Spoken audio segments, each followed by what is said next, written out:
This channel does not promote any violent, harmful, or illegal activities. All content provided by this channel is meant for an educational purpose only.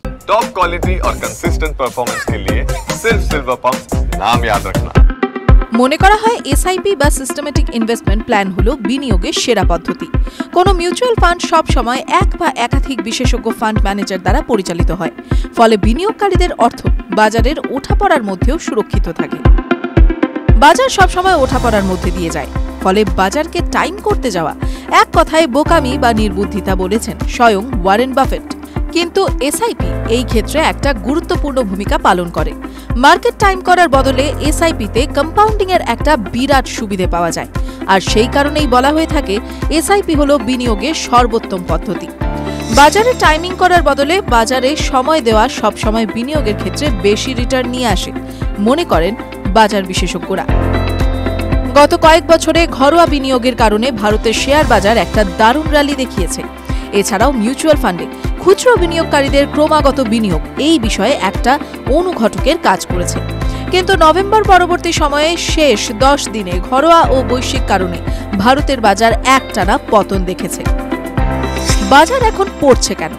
ক্রমাগত ডলারের তুলনায় টাকার দরের পতন হওয়ায় বিদেশি বিনিয়োগকারীরা ভারতে তাদের একের পর এক বিনিয়োগ বিক্রি করে দিয়েছে, আর এই সব কারণেই ধীরে ধীরে একের পর এক এসআইপিতে রিটার্ন ক্রমশ কমছে।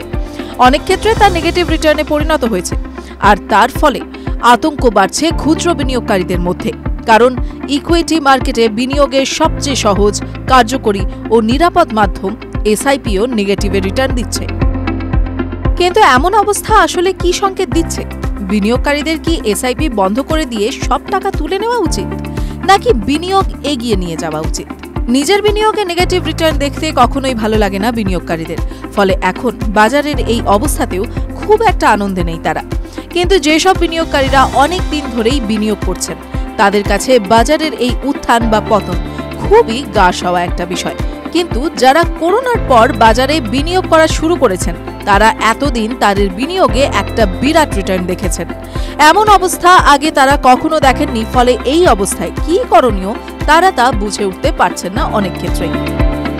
মিউচুয়াল ফান্ড সংস্থা বা এএমসি এডভাইসেসের একটা রিপোর্ট বলছে, বর্তমানে গত 1 বছর ধরে করা সব এসআইপিতেই রিটার্ন যখন নেগেটিভ, তখন সেসব এসআইপি অনেক বেশি সময় ধরে রয়েছে সেগুলোর রিটার্ন এখনো পজিটিভ রয়েছে।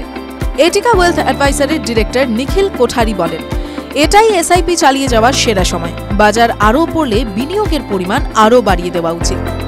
প্ল্যানরূপে ইনভেস্টমেন্ট সার্ভিসেসের প্রতিষ্ঠাতা অমল যোশী বলছেন, গত 6 মাসের রিটার্ন নেগেটিভ হয়ে গেলেও সামগ্রিক চিত্রটা অন্যরকম। দ্রুত সম্পত্তি তৈরি করার জন্য এসআইপিকে ব্যবহার না করে লম্বা সময় ধরে বিনিয়োগের জন্যই এসআইপিকে ব্যবহার করা উচিত। টিভি9 বাংলা ডিজিটাল।